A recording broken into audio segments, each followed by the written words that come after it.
Speaker today, folks. Past National Commander Goldwasser, will you please escort Dr. Daniel DeBrule to the dais? Mr.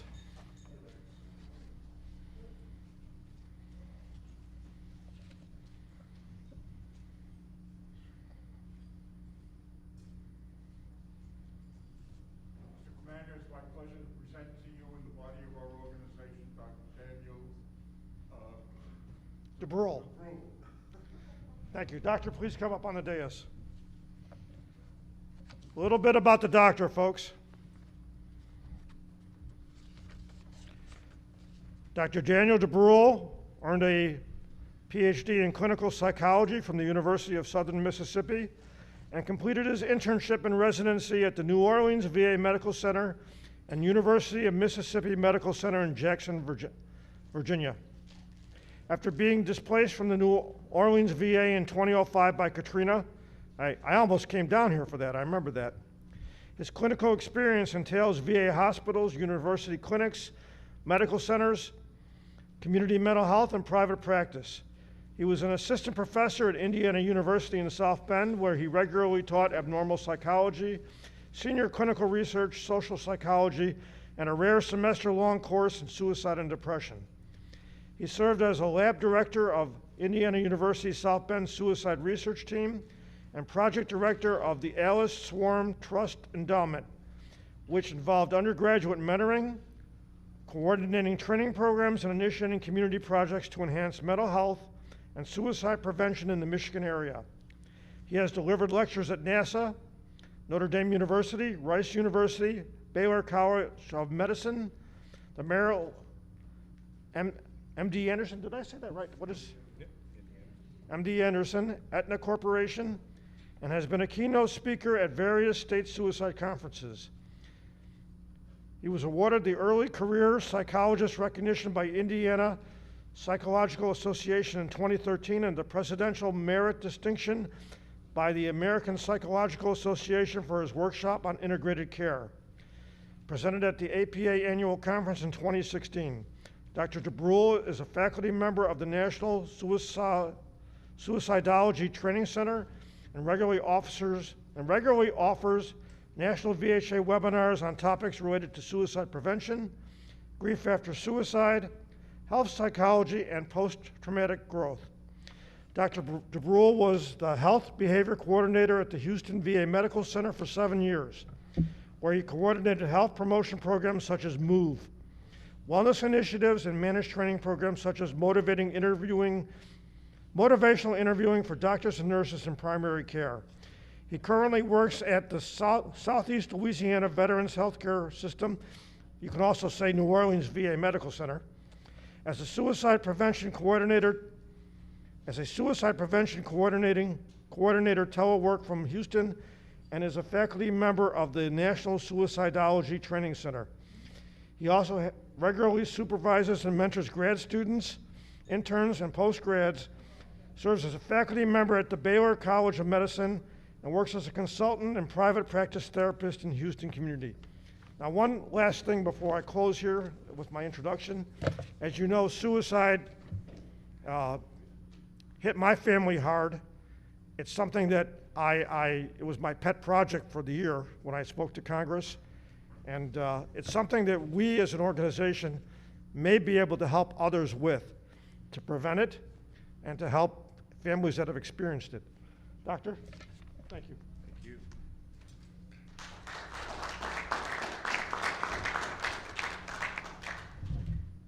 Well, thank you so much for the kind introduction. Really delighted to be here discussing a topic that, again, really significant. It gets more and more significant as the years go on. And I'm proud to be here to share with you all some of the things we're doing in the VA, and also to think about also national resources, and to give some practical tips on how each and every one of you can help prevent suicide in your own communities looking ahead. So I also wanted to let you know that we do have a lot of materials that I've left out front. As you leave this room, on the very last table, we got a lot of information on the Veterans Crisis Line, on empirically supported treatments. We're trying to do a much better job in our field of clinical psychology, as well as social work and psychiatry and a lot of mental health fields in developing and disseminating these evidence-based treatments that work most of the time for most people for really common issues like PTSD, depression, and so forth. Next slide, please. So first I wanted to start off by sharing the scope of the problem and what we're seeing across the nation when it comes to suicide, and then I will shift about midway through to talk specifically about veteran suicide. So these are statistics from our 2019 data. Our 2020 data actually indicate that the suicide rate decreased somewhat during the pandemic. Many people in our field, including some of my good friends and experts in the field, have predicted an increase. I myself had actually predicted a decrease based on certain factors, but yet the 2019 data indicates that we have 47,511 Americans who die by suicide each year. So this is a really significant number, and notice that there's been a slight decrease from the year of 2018. So this is unprecedented over the past, say, 15 to 20 years. We've traditionally seen the suicide rate to increase year after year after year, not just because of population increase, but even controlling for that, looking at the sheer ratio per 100,000 Americans. Next slide, please.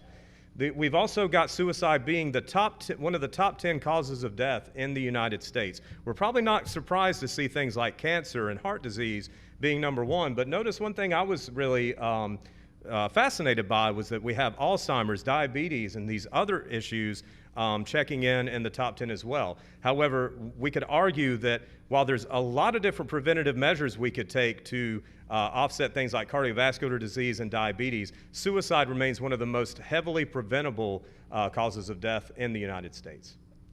There also is a marked distinction between men and women in terms of rate as well as method. As you can see, for the United States, we had about a 3.5 to 1 ratio for the fact that men tend to die by suicide far more likely than women. And what's also interesting to note is the difference in method, that we have this pretty evenly distributed between women when it comes to firearm suffocation and poisoning. Whereas for men, by and large, the vast majority die by suicide due to a firearm. This points us to the fact that means restriction, in particular, having really thorough and important conversations about gun safety. One of the many resources we have on the table, there's just a few of them, so any of you who could really make use of it or have a close friend or family member could use it, we distribute gun locks through the VA now. So any veteran who's going to the VA for care can get gun locks from the VA, but we also have conversations about removing ammunition, giving the firearms to someone else. It's not really about the right to bear arms. I'm very careful to stipulate that. As veterans fought for these rights and certainly should retain them. The main issue is making sure that if the person is in crisis or in a window of crisis, that we enable them to not have access to those means to keep them safe, to keep them sound. Now, this slide is particularly interesting. You'll never see another major health issue that is so different from different regions of the country. And I recognize that, it's been, great meeting folks from New Jersey and Minnesota, and I know many of you are coming from all around. However, look at the difference between the Mountain West states, and this traditionally, year after year after year, the top 10 is soundly in the Mountain West. States like Colorado, Utah, Wyoming, and Montana. Whereas if you look at the Northeast, the suicide rate is roughly half of that. And this is really, so you won't see this, for example, with diabetes, with heart disease, anything like that. This really illustrates a lot of key facts about suicide. One, that rurality really matters, that in urban areas, suicide tends to be less likely. We think that social connection, more than anything, can be the most protective factor against suicidal behavior. But it also points to the fact that we do have a higher propensity of firearms in the Mountain West states, and that in the Northeast, these are most really tightly knit communities. Communities have been around for hundreds and hundreds of years. Those of us who are really knowledgeable about American history and the expansion to going west and kind of taking care of your own and that sort of thing, some of that philosophy and some of that mentality continues. We also think there may be a slight impact of altitude, that there's been a lot of provocative research showing that altitude levels, people who live in those are more at risk for suicidal behavior, perhaps because there's less oxygen, therefore less serotonin production, a number of different factors that could be going on there. But if you notice too that in certain areas such as the state that we're in and the state that I live in, Texas, A lot of other states in that area, both and where I used to teach at a university in Indiana and Chicago, those are at about 13.9, 14.7, about the national average. One final point is that in New York State in particular, this also tells us the value of public health and having funding to really galvanize a sound suicide prevention initiative. That in New York, they spent millions upon millions of dollars targeting suicide prevention, and this is one of the few states where they've seen decreases in the suicide rate over the past few years. So once again, just reiterating the point that in these Mountain West states, they're all in the top 13, and several of them either number 1, number 3, and so forth. But Alaska in particular also has a really high suicide rate. Once again, a lot of rurality, a lot of difficulty. And one final point, with the difference in regions of the country, think about how quickly, if a person, say, either takes an overdose, has a really bad gunshot wound, or cuts themselves, the difference in making it to the ER in Manhattan versus if you're in a rural state like Colorado. So sometimes the opportunity for rescue is much greater in these urban areas. There's also a difference in terms of race as well as gender. So Caucasian men tend to have the highest rate of suicide, and again, these are calculated at per 100,000, whereas non-Caucasian men tend to have a fairly high suicide rate right around the national average. Women tend to have much lower suicide rates, but in particular, non-Caucasian women have about half the rate of Caucasian women. And what might this point to us? What is it that certain groups that have this lower rate, what is it that they're doing well? Is it in terms of being able to be more closely connected to others? Is it in terms of religious and spiritual involvement? Is it in terms of coping skills and means of dealing with emotion? And maybe also, too, it might have to do with a lower likelihood that they're going to have firearms or be able to use certain lethal methods in a very dangerous way. Next slide, please. There also traditionally was an increase as we continue to go year after year after year in the cohorts of every 10 years in terms of age. There typically has been a solid increase in the suicide rate, meaning that suicide rate tended to be highest in the oldest old. However, just a few years ago, we started to see more of a bimodal pattern, that the suicide rate peaks in the middle ages. Why might this be? It was right around the time that we had a lot of economic difficulties, so that people in their late 40s, early 50s, and so forth, where now we see a really high suicide rate, they might have been facing job loss, foreclosure, and so forth. It's really no mystery why we see suicide rates being a little bit higher as we see age go on in terms of losses and health issues and so forth. But it is interesting to note that now there's really not a particular age group that is really impervious or has a really low incident of suicide rate other than the 5 to 14 range. And sadly, we do see that on rare occasions in individuals this young. This next slide is really significant. I use this often in working with veterans and civilians. And in particular, a veteran or civilian might tell me that, after I prompt them and, I built rapport and asked the right questions, that, I really have been having thoughts of suicide. I've been thinking about killing myself lately, and it makes me think that maybe I've lost my mind. I must be, do I need to go inpatient, something like that? And that's almost very, very rarely going to be the case. In fact, having suicidal thoughts is a very, very common experience. And if we go back to, say, some of the philosophers like Camus and Sartre, they would often talk about how, thinking about the value of one's life and how to continue, this is just part of the human condition. Much like when people get depressed, this also might just be part of normal human experience. And the fact that our data shows that about 5% of Americans in a given year will have serious suicidal ideation. And so lifetime prevalence might be much higher. Say, maybe when we're looking at Americans as a whole, it might be 20, 25, 30, maybe a higher percent that at some point in their life have serious suicidal thoughts, but about 5% in a given year.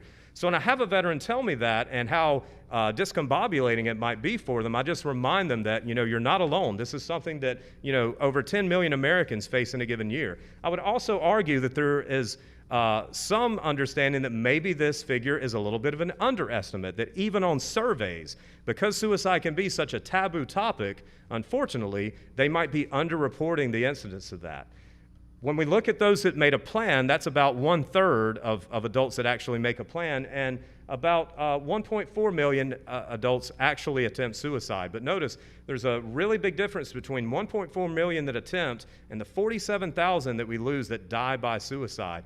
And so, our goal is to often, first of all, notice suicidal thinking as early as possible, then try to mobilize care and help and use things like, psychological intervention, getting them resources in the community, building their connectedness to where we don't then go to the next steps of having a plan or, hopefully not attempting either.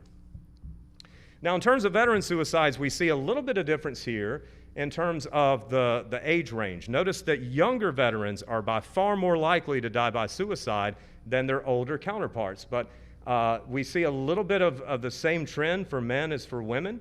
And so this is really notable that the veterans that we really need to be paying close attention to really are any veteran, because military experience in and of itself, really equips one with things like a certain amount of fearlessness, a familiarity with lethal means, and sometimes the ability to really go where a lot of other people don't, and this can transcend a lot of things.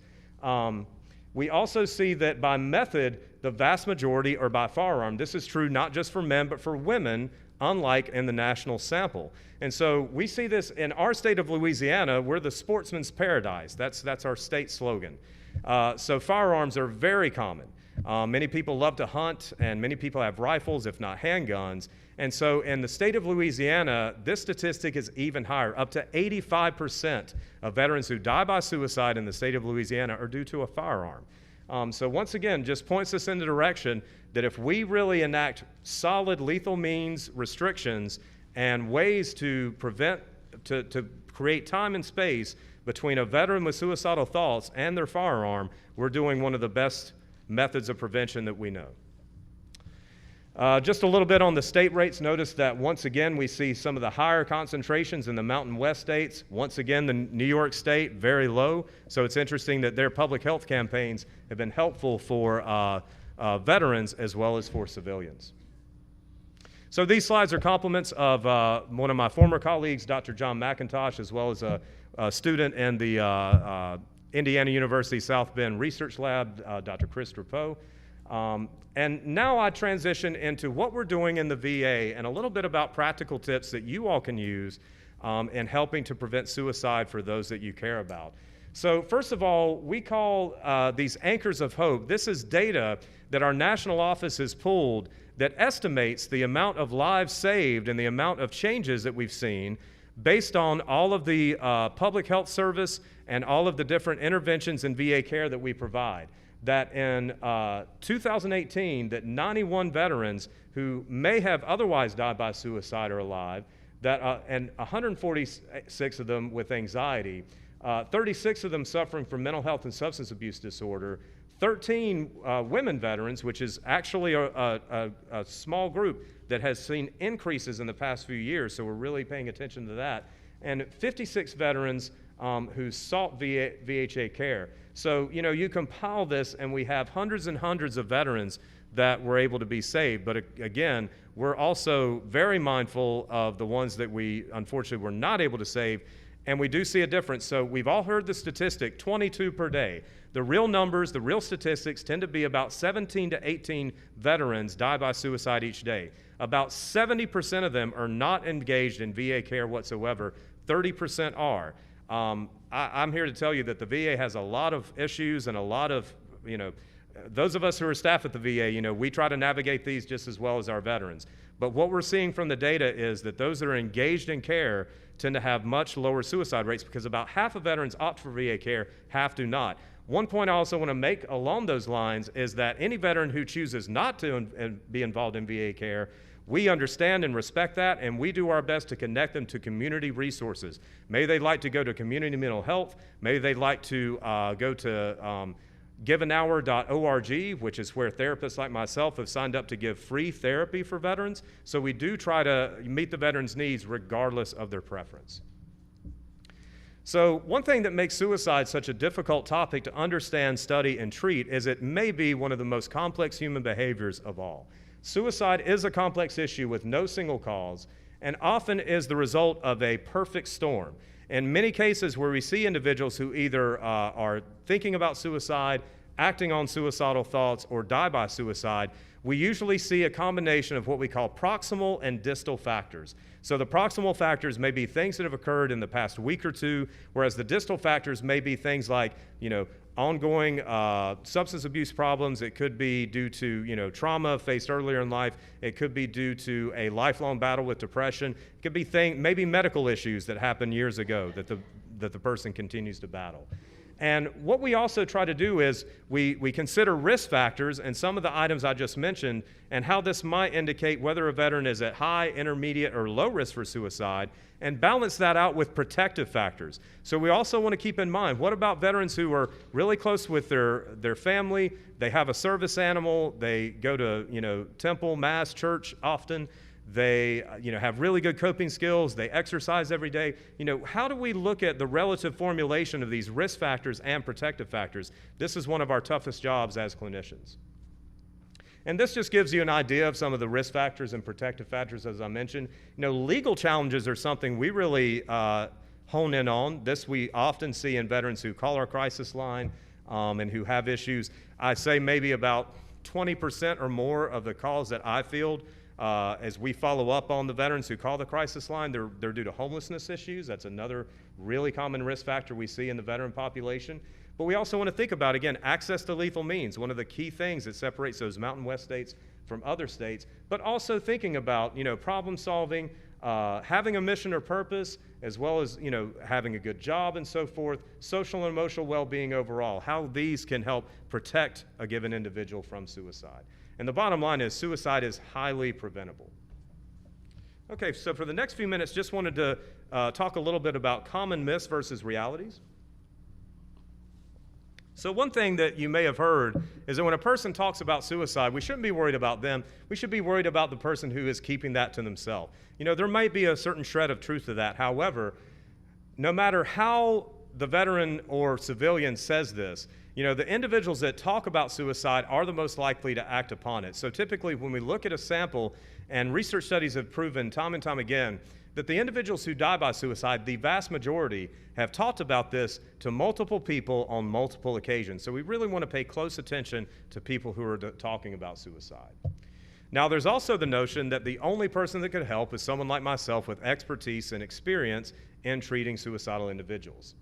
This is really not the case. As I mentioned, social connectedness means so much. So, just being there for someone, calling a battle buddy. And I know, many veterans are really facing a lot of increased stress and, a lot of memories about their service based on, some things in the news and so forth. I know that some of the veterans I work with and serve are looking to support one another just by reaching out, being available, connecting as much as possible. These things are so meaningful. What do I do in my job? I work with a veteran for a certain amount of time and say, hey, who are the people in your network? How have you got friends that you haven't called in a while? Are there family members that you'd like to stay closer in touch with? Can you spend more time with your children? Things like that. My job is just to mobilize the veteran to enact and really use their social networks to the best of their abilities. Okay, so the next few slides are about the steps of our VA SAVE process.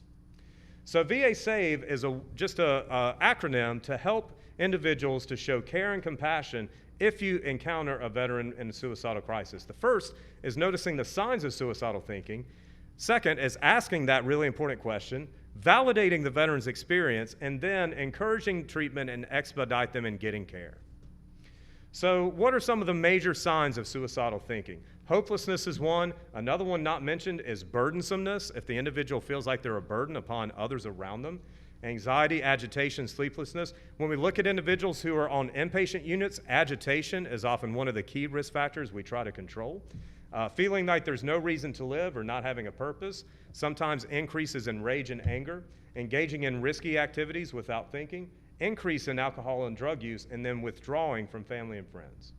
So some of the other signs, thinking about suicide, as well as looking for ways to die, talking about death, dying, or suicide, and self-destructive or risk-taking behavior as well. Now, how to ask the question is really delicate.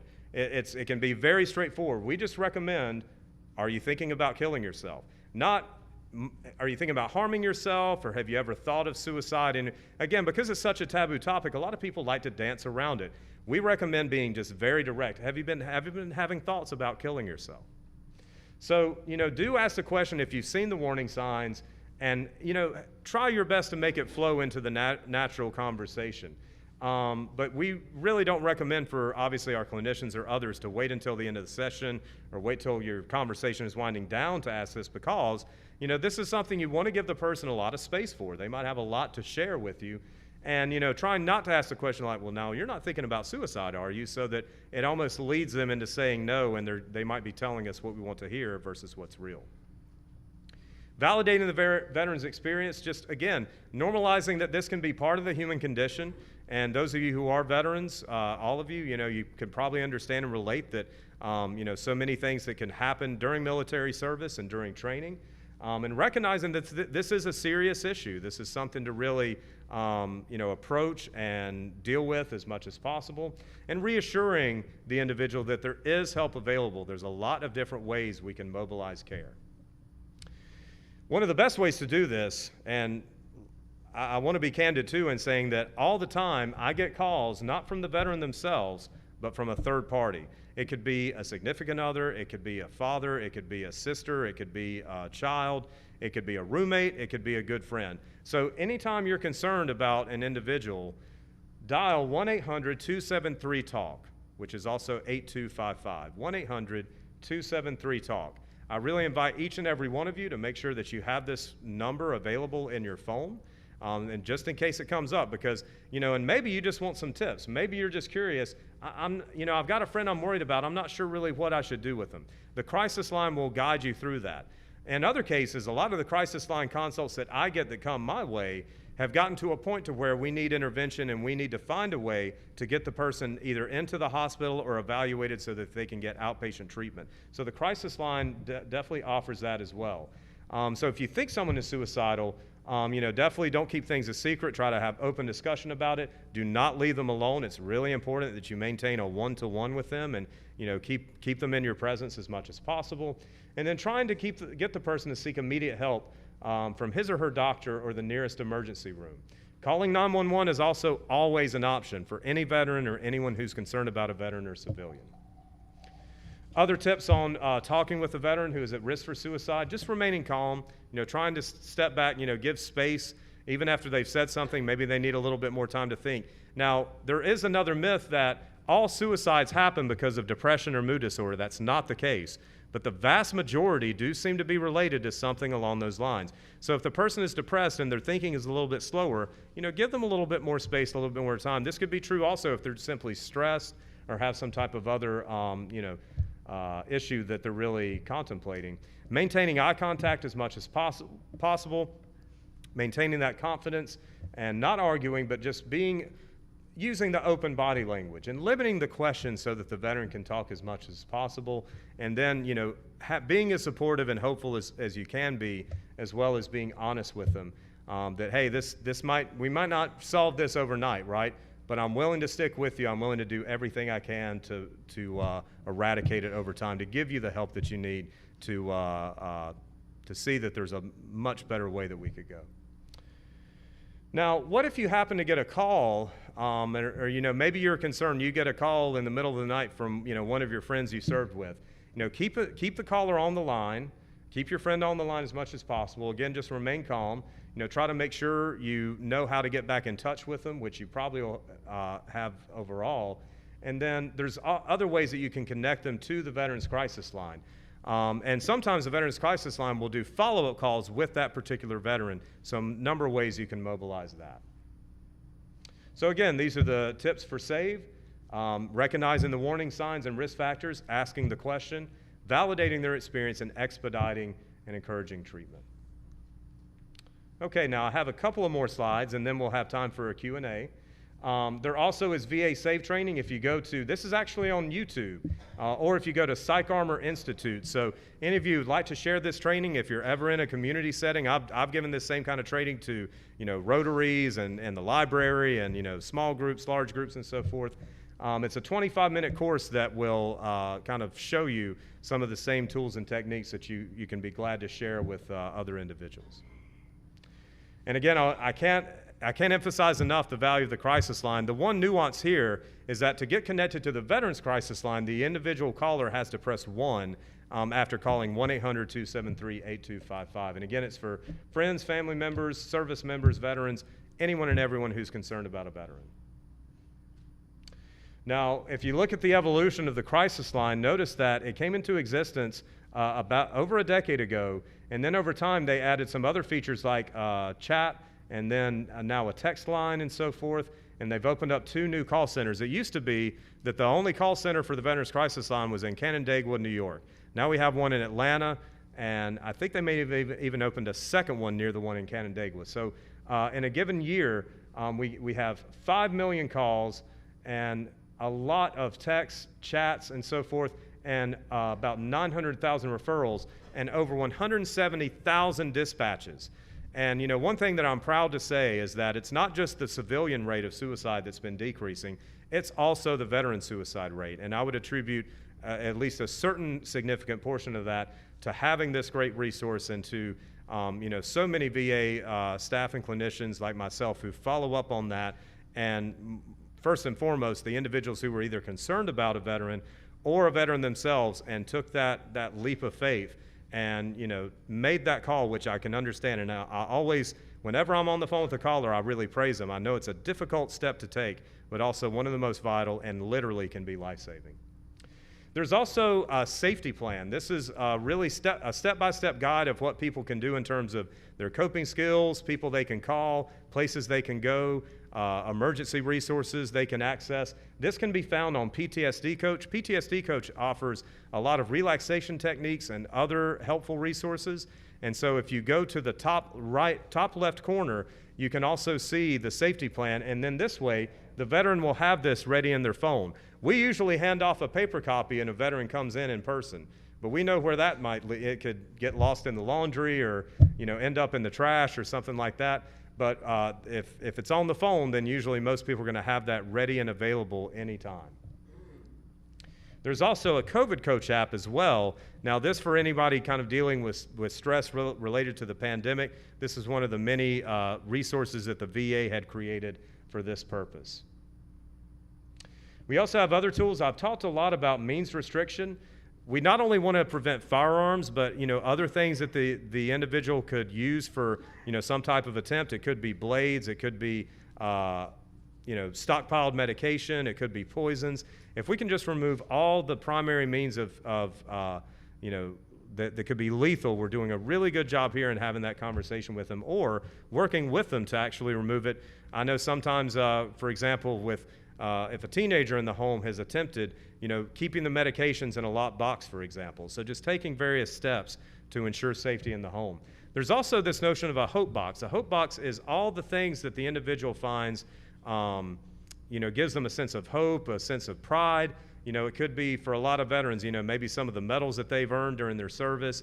It could be pictures of their family. It could be, a picture of somewhere they've always wanted to go that they've really looked forward to and that sort of thing. So just a lot of information and things that give them that sense of pride and hope when it comes to life.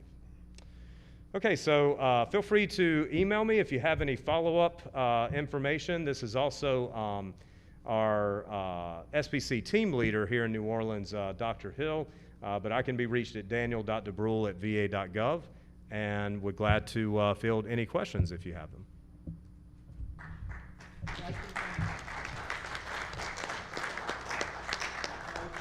All right, comrades, you know the drill. If you have questions, write them on the card. Send them up to Past National Commander Rosenshine, please. Thank you.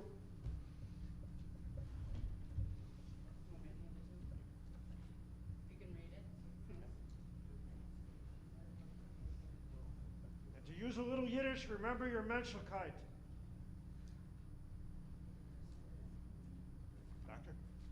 Okay. Okay, so one question, are familiarity with the crisis text line, and if my opinion, they're making an impact on suicide? Absolutely. And so I follow up not only on the calls to end of the crisis line, I also follow up on the text end of the crisis line. And I think this is so valuable in particular. What we're seeing with the younger veterans being more at risk and having higher rates, and I know that's a much more common method of interacting, and I think we have to do anything possible to make that easier, to make that more fluid and more accessible for people. So I know there's a lot of times that people might prefer a text message to a phone call or anything like that, and at least this enables them. You know, maybe sometimes it's just kind of easier to type out and a little bit less personal if it's that kind of, meaningful to them. So I think any way possible we can engage people. And again, we see the same kind of response and the same kind of follow-up for the crisis text line as we do for the crisis hotline. I hope that answers your question. Others? There's a few people writing, so. Sure, sure. Can we send these out to all the members? Sure, feel free, absolutely. So all you guys who are here will get a copy of the presentation? Yeah, I'd emailed it thinking that if you'd like to just distribute, please feel free.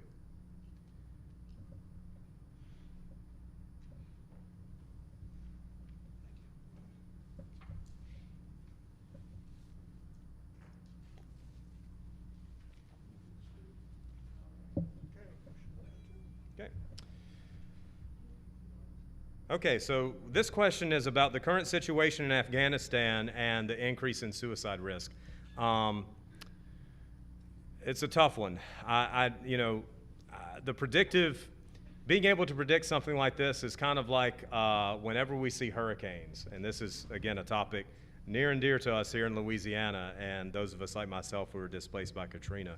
If you've ever seen those weather models, you'll see that, well, the European model has a hurricane going this way, but the other model has a hurricane going that way.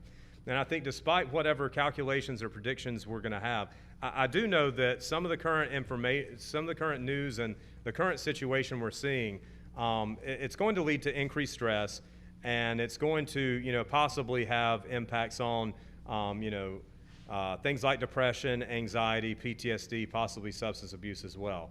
Now, that in turn, one would imagine would lead to increases in suicide, but we would also have the same logic thinking about the pandemic. And what we saw in the numbers is that actually we had a decrease.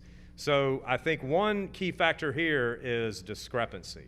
So if you look at countries, and this is interesting, so if you look at countries in, let's say, parts of Asia and in particular in, say, Central America, and so forth, they often might have lower suicide rates.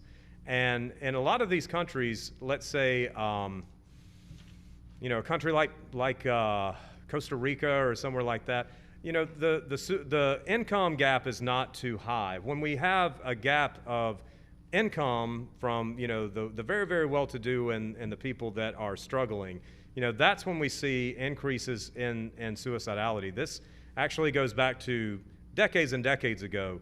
A lot of the early researchers thinking that economics might explain a lot of that. The reason I bring this up is that if a person is dealing with something and virtually no one else out there is, that discrepancy can lead to suicidality. But in this case, because this is something that is affecting probably nearly all OEF, OIF veterans, and probably can be really triggering as well for Vietnam era veterans and others that served in different eras, I'm hopeful that it won't lead to any drastic increases, but yet, I think it could really go either way. What we're trying to do in the VA is go ahead and get ahead of this. I know I've seen just in the past 24 hours several emails that have a lot of different resources and a lot of different steps that veterans can take. And again, what I'm hopeful will happen, as I mentioned, just like I'm seeing with Dr. Hill, who himself is a lieutenant colonel, is that those who did serve in those areas will be able to support one another, will be able to increase that social connectedness, and hopefully prevent that from occurring. Okay. I've got one question from an internet viewer and 4 more questions here. Okay. Let me read, I'll let you, Peter. This is the internet question. Okay. Okay. How many contacting suicide prevention resources present symptoms of moral injury? That's a great question. So, and I appreciate those of you who are joining us online as well. You know, moral injury is something that I know myself and many of us who treat veterans pay very, very close attention to. It's something that in my approach, I often will integrate a little bit of somewhat of a different perspective of more what we call existential psychotherapy. So there's a really great author, Irvin Yalom, who is out of Stanford, and he often talks about the importance of looking at some of the core existential issues as it pertains to an individual's treatment. And these can include things like death anxiety, freedom, which not necessarily just all the good connotations, but also the connotation of trying to make decisions, meaninglessness, and so forth. And so I think when it comes to moral injury, this is part and parcel of a lot of treatments, usually for PTSD, but often for depression and that sort of thing as well. I can't tell you the number of veterans that I've sat with in a room and heard them discuss some of the things that they've experienced or things that they've done with just a heavy sense of moral injury, and how, much like with suicidality, this is something that probably doesn't get cured overnight, but something that over time, if we work with it and kind of give the veteran a lot of space and a lot of helpful direction, that we can see changes in that. So yeah, moral injury is definitely, we continue also to have a lot of presentations on the topic as well. I know I've seen several webinars on the topic of moral injury and really how to work on that. The other component too that I'm just thinking of as well is that the VA has a really robust chaplain service. So, maybe in a lot of cases, moral injury is not just something that a clinical psychologist like myself could really work effectively with a veteran on, but maybe one that they could go to one of their, someone that they're comfortable with, either, at their temple and so forth. And we do have various chaplains of various denominations of faith that help in the VA and can address moral injury as well. Okay, you have 3 more here. Okay. 2 more here. Okay, great. I'll put them all. This actually, the last one's a very good one. So. All right, great. Thank you. There we go. Did we do this one already? Okay. You did that one, right? Yep, okay. Okay, is the VA now treating families of potentially suicidal individuals? What the VA can do, the VA does offer couples therapy. The VA does offer vaccinations to the veteran, their spouse, to their caregiver, to a lot of different individuals that are connected to the veteran. But what we often do is a couple things. So one, we do offer bereavement resources. Anytime we have a veteran that dies by suicide, we reach out to the family, we offer them grief resources, and we're willing to work with them indefinitely, as many sessions as they like, to help them with the grief process. We do not currently, to my knowledge, I know at our VA, we don't have programs that necessarily work with an entire family per se for a suicidal individual, but I do know that friends of mine in the field had developed a lot of solid treatments that are geared towards the entire family. So let's say a veteran suffers from PTSD. In many VAs, they can go to the PTSD clinic, and it can be the veteran, their spouse, their children, and they have family therapy together. And I know some of my friends have actually put together some really good programs that seek to help the entire family of veterans that suffer from PTSD.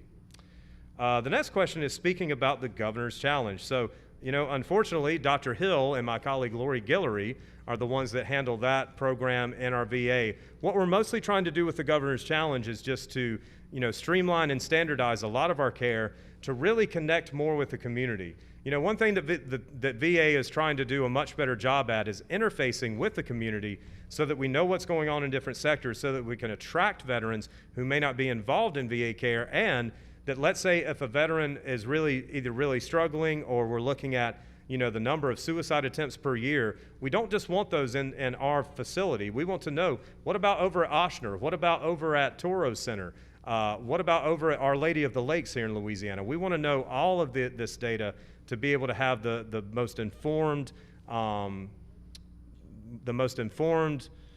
profile we can possibly have. And I know that there's not only the Governor's Challenge, we also have the Mayor's Challenge as well, that is active in a lot of cities across the United States. Okay, a couple more questions. Why don't you just, one was an old question you had on top of it. Okay, Which one was that? I think these are all new. Yeah. File these away. Okay. Okay, so the next question, among Vietnam veterans, has there been any difference in suicide rates from those served before the Hue Offensive and those who served from Hue Offensive forward? I do not know the answer to that question. That's a very intriguing one.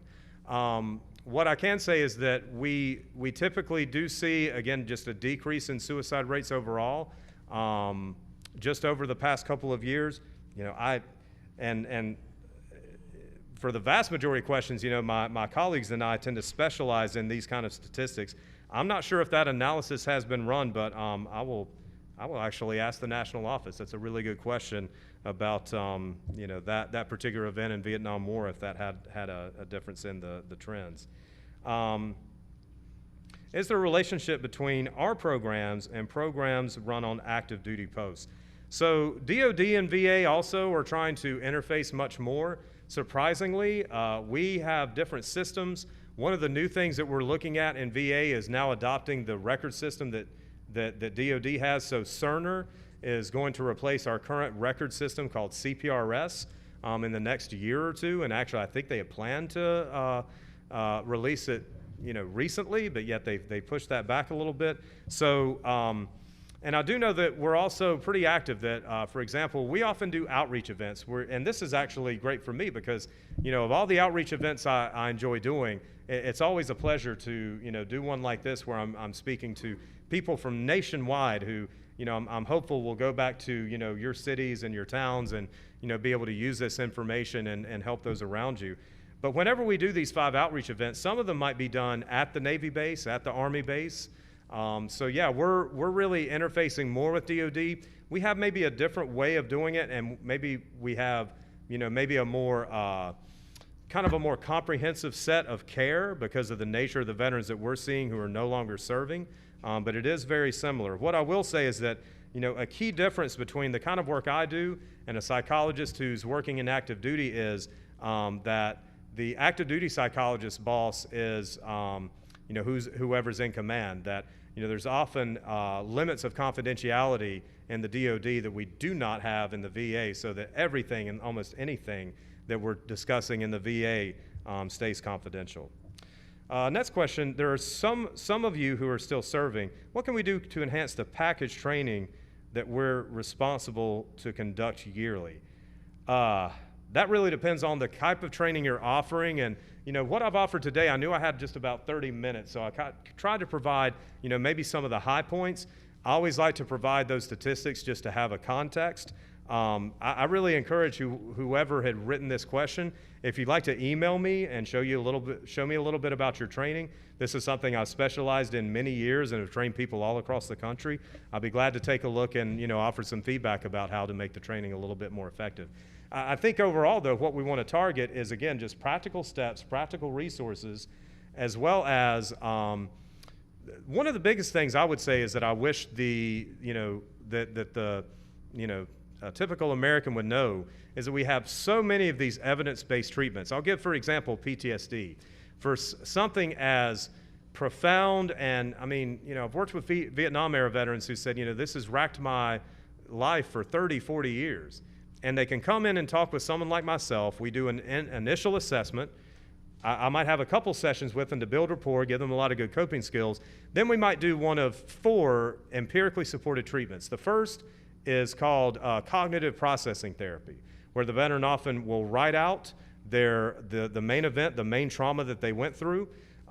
This is something I've done a lot of research in my years and looking at the process of journaling and how journaling and writing can be so therapeutic for people dealing with trauma.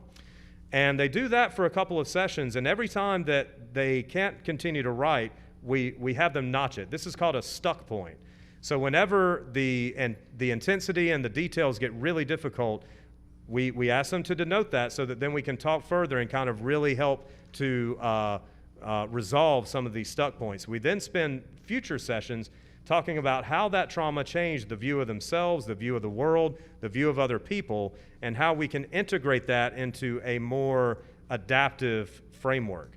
The second of these evidence-based treatments is called prolonged exposure, which is simply talking out loud to someone for usually like 8 or 9 sessions about the trauma in detail. This can be done individually or in a group. The third is called eye movement desensitization reprocessing. This is where an individual will do eye movements that are static like this and still be talking about the trauma. Researchers into what we call EMDR, they're thinking that this might actually help with crossing over in the brain, that there's some neuroanatomy changes that occur because when we're doing the eye movement and processing a trauma, that there's actually shifts in brain activity between the right and left hemisphere.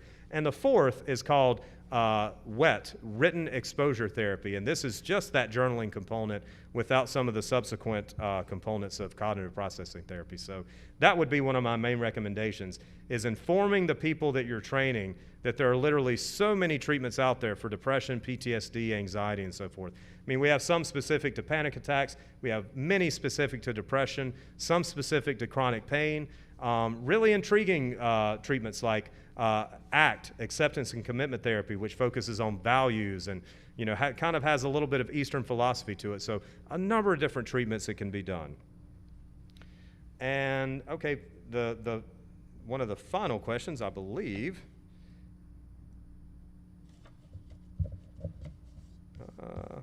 I do have two now. How to deal with not betraying the trust of a suicidal individual when calling the crisis line. So, what I usually tell the individual is that I try to allay their fears, that the vast majority of cases, it's not necessary to, be rushed to the hospital, to be, have to go through inpatient treatment and that kind of thing. I really just tell them that, I really need to know as much as possible, and that, as long as they can do two things with me, we're usually going to be in good shape. The one is that if they are at imminent risk, to try and remove any weapon, to to get as far away, again, as much space and time between the lethal means as possible. And the second is to review a safety plan. If they can do that, then the vast majority of times there's really no need to activate a welfare check. And to be quite honest, if I'm in my home, I probably don't want the police to come and knock on my door and give me an evaluation and things like that. We also do send rescue in terms of the EMTs from time to time, but that's probably only in really extreme cases. So again, I really just try to reassure them and to tell them that these are measures we only take, and the vast majority of the time, why do we call rescue? The veteran asks us to. I know I'm not safe. I really need help, and sometimes it's and keep in mind too, I get a lot of calls from the follow-ups from the crisis line that the individual called at 1 a.m. and they're having a medical emergency and they needed EMS and they didn't quite know how to activate that. So again, can be used for a lot of purposes, and usually just maintaining that confidentiality and that trust in them, and only enacting some kind of rescue if it is kind of our last method. And then final question, is suicide generally due to multiple stressors, more than one cause? Absolutely. What we sometimes can get misled with is that a lot of individuals and a journalist might have a really good story and they say, a guy who was middle-aged, he died by suicide because he lost so much money in the stock market. And we get that sense that, it was just because of this one thing. That's also somewhat common that, the human mind seeks to try and distill one thing and an explanation into one particular reason. But we know that the essence of things isn't quite like that. That in a lot of cases there are several factors, a lot of complex factors, all creating at once. It's usually not even due to 2 or 3 factors. In many cases, we might isolate 10, 11, 12 different factors that could be explaining why an individual might have gone from living a kind of more typical existence to now being in that suicidal mode. Any final questions? I think that may be it. Oh, Doctor, thank you. First of all,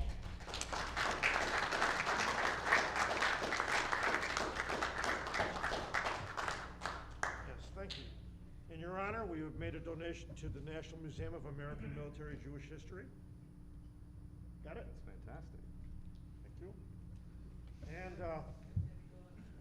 a little book from our museum, The Gated Grief. I hope it's more upbeat than the title. but it's supposed to be a good book. Sounds very interesting. I really appreciate it. Thank you again, Doctor. Thank you so much. Jeff?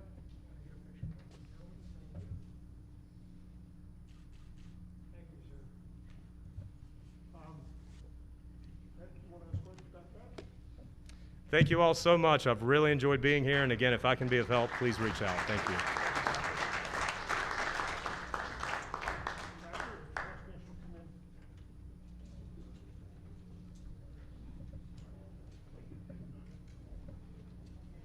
Past National Commander Goldwasser is escorting the doctor out, and we will now go into business. We have resolutions to consider. Larry, the floor is yours.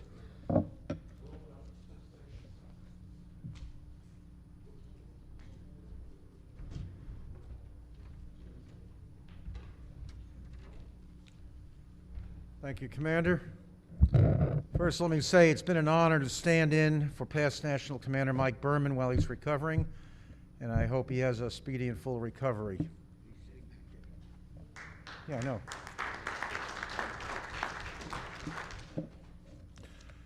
Okay, we have three resolutions to talk about. The first one is an item that was tabled at our previous meeting.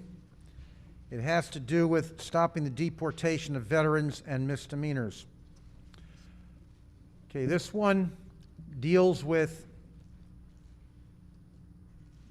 preventing the deportation of veterans who have committed minor offenses who are not citizens yet.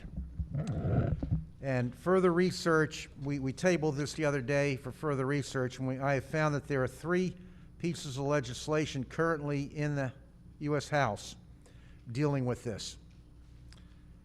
A little bit different each one, but what we have concluded is, I'll give you the furthermore, the Jewish War Veterans of the United States of America calls upon the Congress to pass legislation, the Attorney General to promulgate a regulation, or the President to issue an executive order to allow immigration judges to consider a positive equity and individuals' honorable military service into their decision whether or not to deport.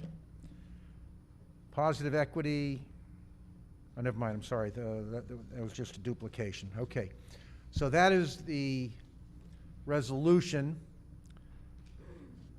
There are many military veterans and active duty veterans who commit minor offenses, and if they're not citizens, they are subject to deportation.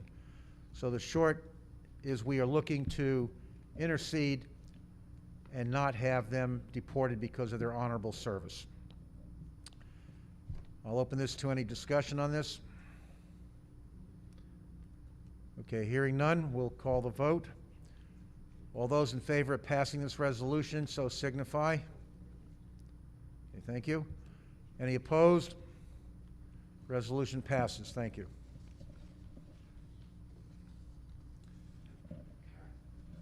Okay, the second item is one that was originally being referred to another committee, being referred to the Policy Committee. We have been informed that the Policy Committee only meets during the NEC and that the Resolution Committee essentially is the Policy Committee at the convention. So therefore, we took a vote to rehear this, or give it a hearing, I should say. This is to oppose all forms of extremist behavior in our membership, in the JWV. And I'm going to read it, it's brief.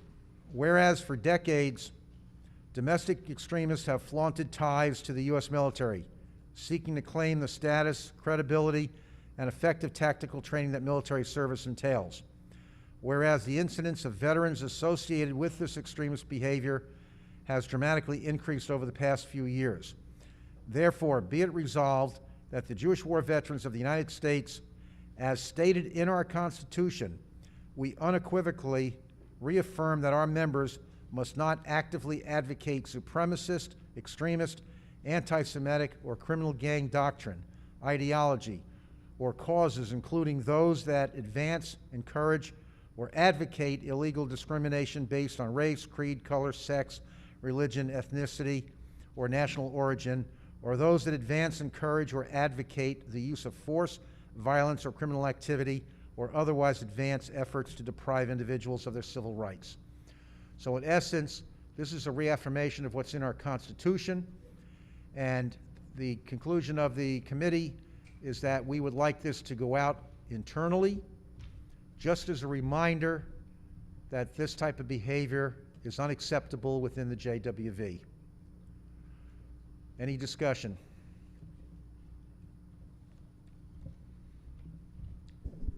Barry Schneider, Post 755, Fort Worth, Texas.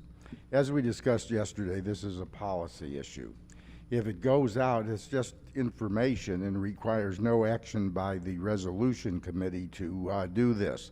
It's certainly within the purview of the commander to put out guidance the way he wants it without any sort of an election. So I have no problem with the content, just the method. Okay, thank you.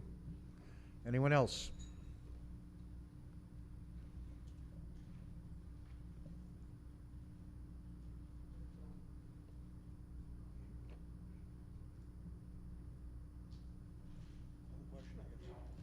Yeah, I'm just trying to see if they want to say something.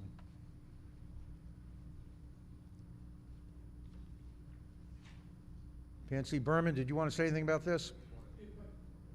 I always defer to my elders. Or, well, health is on, well, anyway. David Magidson, Post 243, Department of Florida. Barry's right on this. That's why I was just sitting there saying he's right in a sense. What we're saying, if we put out a resolution, if this year all publicize it, it gives people the impression that we have all these problems within our organization. Because it's a resolution for all of this stuff. That's what I'm saying. It creates it's not only what's reality, but it's how you deal with impressions. And it gives people the impression that we have that problem within our organization. Whereas if it goes out, as Barry said, if it goes out to you know, at the national commander saying this and et cetera, then I think it makes more sense. I don't want people to think our organization has this problem because I don't really think we do. Not saying we don't, I'm saying that it's not one bigot in our organization. Not to say that we don't have prejudice in our organization, not to say any of this, but I don't think it's a major problem that requires a resolution that goes out to the world, that's being published in newspapers or whatever it is. That's just my feeling on it as far as that's concerned. So I would go along with Barry and say, yes, please, National Commander, would you please publicize this in the Veteran, that this is the sense of the body. We can raise our hands and say it's a sense of the body, but I don't think it needs to be a resolution. Thank you, sir. Thank you. Jeffrey Blonder, Post 220, Department of Massachusetts. I thought this was already decided, so I wasn't planning to talk, but I guess it hasn't been decided. I don't think anywhere in this resolution it says we have members that are doing anything bad, and I don't think people will say, gee, the Jewish War Veterans must be a bad organization because they're putting out this doctrine that we shouldn't discriminate or use hateful language or use gang activities. Once again, I say, we're putting this out to the public, including our members, to say the Jewish War Veterans stand for something. We have a backbone. We stand for American values. We stand for what's right. We're not saying our members are bad, and no one's going to say our members are bad. They're going to say, boy, that Jewish War Veterans organization, they're standing up for rights. They're standing up for America. They're fighting discrimination like we did in 1896. That's all this does. It doesn't say we have a problem. It's saying we're reaffirming that we know what's right. And I urge for people to support this. Thank you. Thank you. Any other discussion? Okay, we'll call the question. All those in favor of passing this resolution? All those opposed? Okay, this resolution passes. Thank you. Okay, the last resolution. Okay, sorry, this is fine print, got to put on the specs. This is the endorsement for the Cannabis Administration and Opportunity Act. Now, Before Congress is an act that is being considered. It hasn't been put into bill form, and it's called the Cannabis Administration Opportunity Act. Without reading the entire thing to you, what it comes down to is simply this. It deals with the treatment of PTSD, it deals with suicide prevention, it deals with a number of other issues that veterans normally are treated with opioids for. And we all know that opioids long-term lead into addiction and other problems. Opioids work in the short term as a help for many of these conditions. But if they're long-term, there's problems. Cannabis, through various studies, has been found to be effective. There are a number of states that have legalized it. The problem is, it is still prohibited at the federal level. Okay? It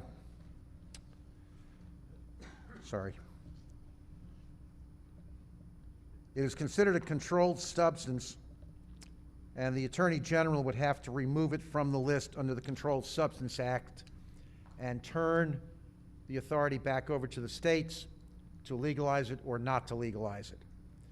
And this resolution that was presented is simply asking that this go forward as a bill and that the Attorney General remove cannabis from the list and allow the states to make their decisions.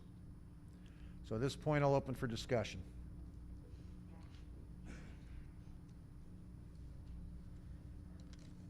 Joshua Oakes, Post 243, Miami, Department of Florida. Just wanted to give you a little information.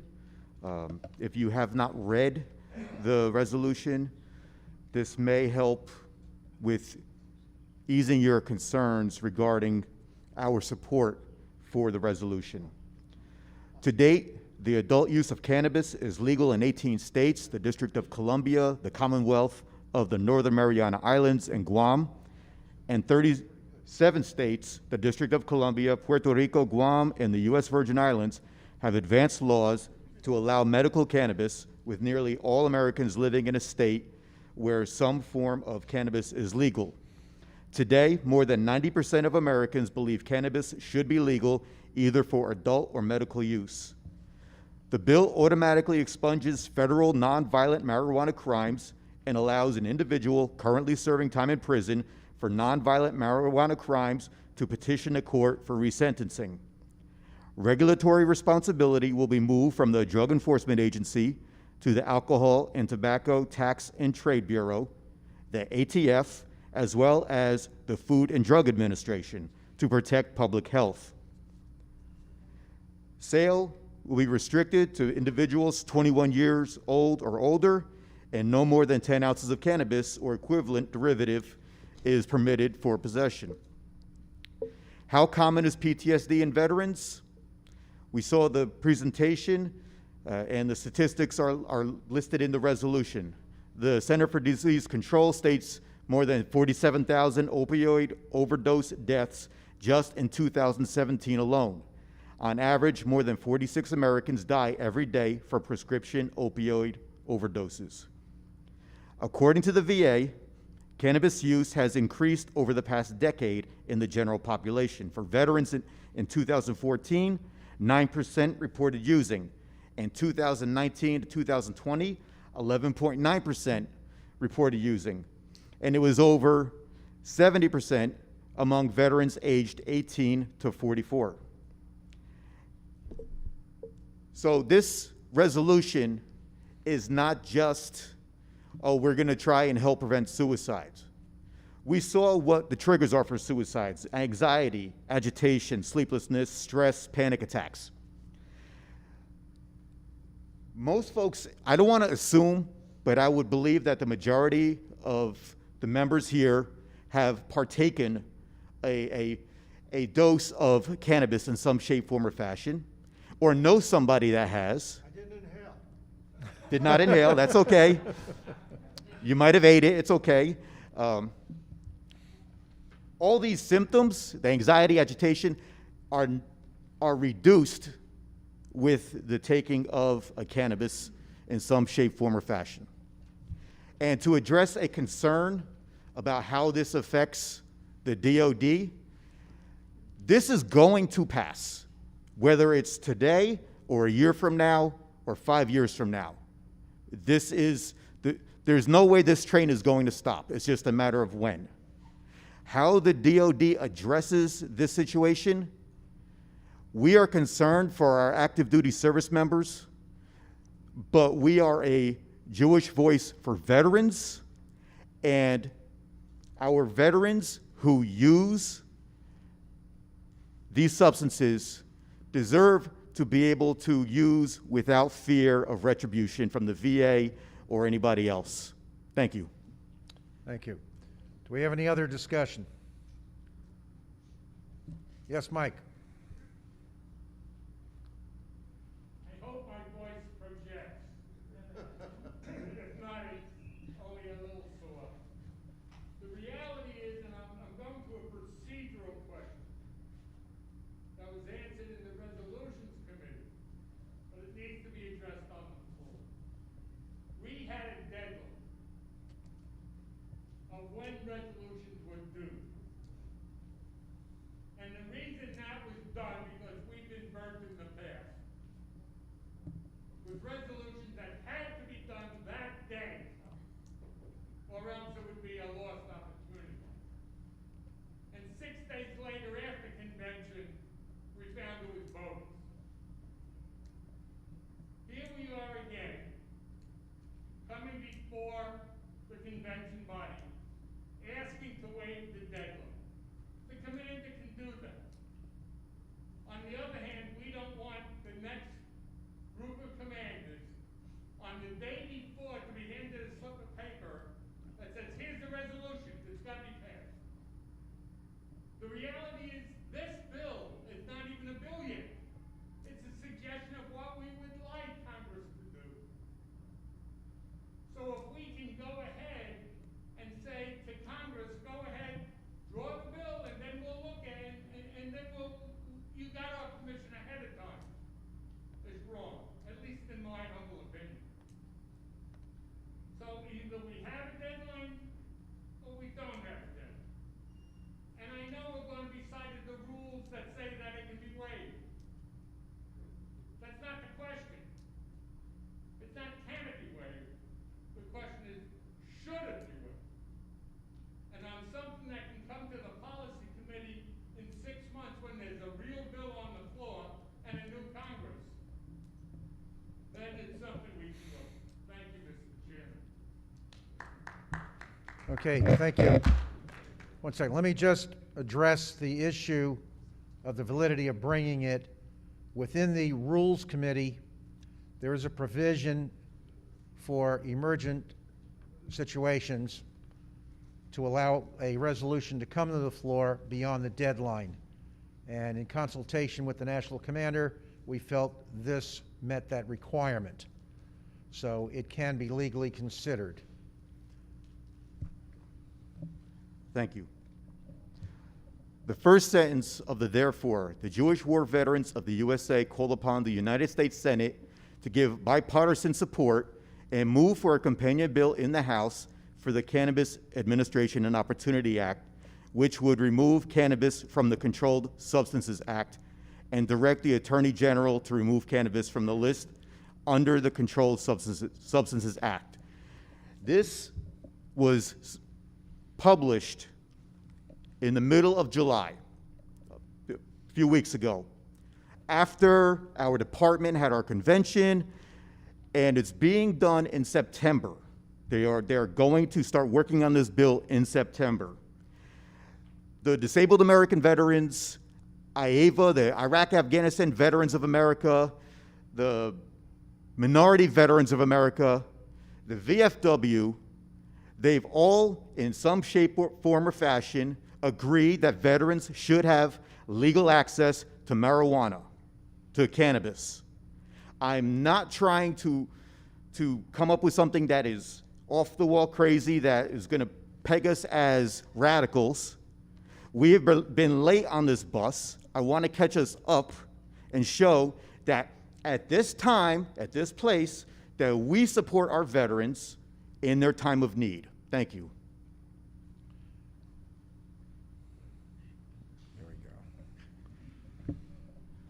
Jerry Alperstein, Post 1, New York. Partially in support of what Mike brought up, we should in no way be endorsing a bill that has not been written and we don't know what is in it. So I would like to offer, in general, an amendment, and then we can edit it, and then is that while we can come out and say we are in favor of decriminalizing marijuana, we should remove all references to legislation that has not been written and does not have a number. Okay, See if you got a second. we have a second for that motion. We have a second. Do we call a vote? Can we have comment? Call vote on the amendment. Amendment passes, motion. And then we'll write it. Okay, so we call a vote on the motion. All those in favor, I'm sorry, on the amendment, excuse me. It was second. Michael seconded. It was seconded, so we're going to call a vote on the amendment. All- Discussion on the amendment. Okay, yes, they're right. Yeah. We are supporting, if I might, sir. Yes, sir. We are supporting something we have no idea what it's gonna be. If you wanna put it in terms of concept, that we can support the decriminalization of the use of cannabis for medical marijuana. That's one thing. To support the decriminalization of all cannabis, regardless, recreational, is a whole different question. We don't know what's gonna be thrown up. We don't know what we're even voting for. Are we voting for medical marijuana only? Are we supporting the general use of marijuana no matter what? Are we supporting the use of marijuana but not in terms of military situations? Are we supporting the marijuana for truck drivers, bus drivers, school bus drivers? What are we voting on? I have no idea. I'd like to know, because I generally support it, but I'd like to know what I'm voting for. Thank you. Okay, Josh? I've already stated that what the bill covers, the decriminalization on the federal level of the use of cannabis. Because the majority of the states have already moved towards it, it is an inevitable thing that's going to happen. Now, as far as the motion that was made, I'm agreeable to removing reference to supporting bipartisan support. I'm agreeable to that, as long as we can show support for decriminalization. Because decriminalization is more important to me than is a bus driver going to use it when they're not even supposed to drink when they're driving. I mean, that's common sense. People are going to do what they're going to do. And I don't think people are that naive or that they're not going to just create loopholes. The government is good at what they do, and that's creating laws. I'm just asking for this to be decriminalized. Thank you. All right, let me just state that the proposal in the House has a title, has a description. It hasn't been presented as a bill yet, but it is titled the Cannabis Administration and Opportunity Act, and the body of it, which I have read, which the presenter has read, describes that this is to decriminalize it at the federal level, allow the states the opportunity to make a decision whether or not to allow it for medical use. Okay? Next. Larry Schulman, Post 41, Rochester, New York. I'd like to move to table this motion. Well, no, we have a motion on the floor already. Table takes precedence. Table takes And precedence? it's just a vote, no conversation. Okay, hold on. We have a motion to table. Do we have a second? Second. All right. All those in favor of tabling, please raise. Yeah, 1, 2, 3, 4, 5, 6, 7, One 8, hand, 9, please. 10, 11, 12. I count 13. Count this up here. I'm sorry, 14, 15. Okay, all those opposed to tabling? 1, 2, 3, 4, 5, 6, 7, 8, 9, 10, 11, 12, 13, 14, 15, 16, 17, 18. So it's 18 opposed to tabling, 15 in favor. It is not tabled.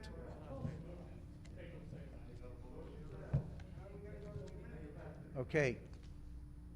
Do you have a comment on the amendment? An amendment itself, not on the resolution itself. No, Okay, right now, okay, I'll wait. discussion only on the amendment. Okay, so we'll now take a vote on the amendment. Please repeat the amendment.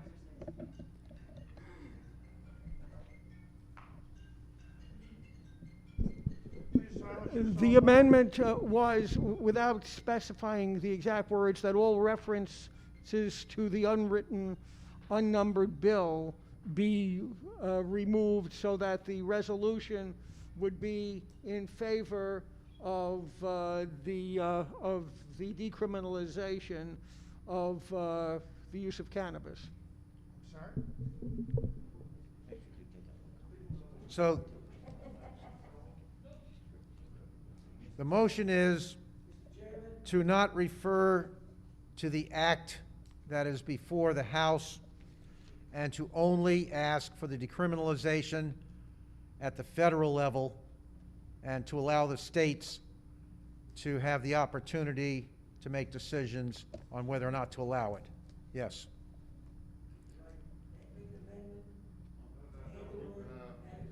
No, we have an amendment on the floor. It has to be voted on. Okay, the amendment was already seconded. We've just restated what it was. We'll now call a vote. All those in favor of the amendment, please raise your hands.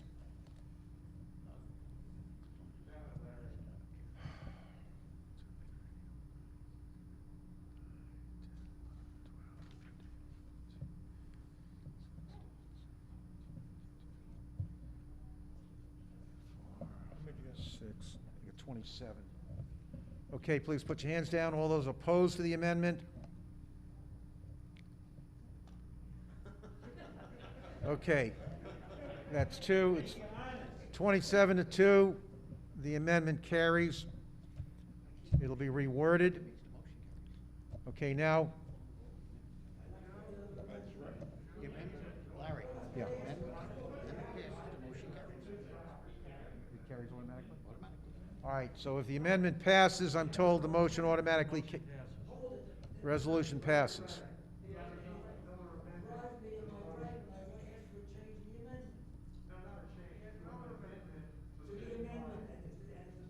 Is that allowed? Yeah, he asked before the vote, so let's hear what he has to say. Okay, let's hear what you have to say. Please.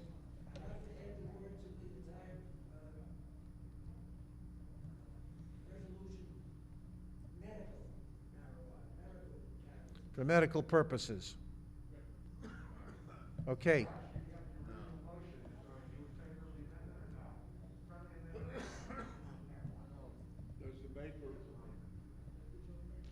Right, correct, There's a motion on the floor. Am I allowed to speak on it first before it's seconded? yes. No, you Right. can't speak on it before it's seconded. It's got to be seconded first, that's what I'm saying. Okay, we have a motion to further amend to specify for medical purposes only. Do we have a second on that? We have a second. Okay, discussion.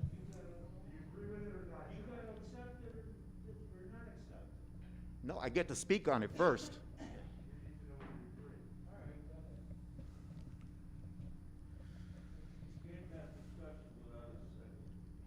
Thank you. Okay, so if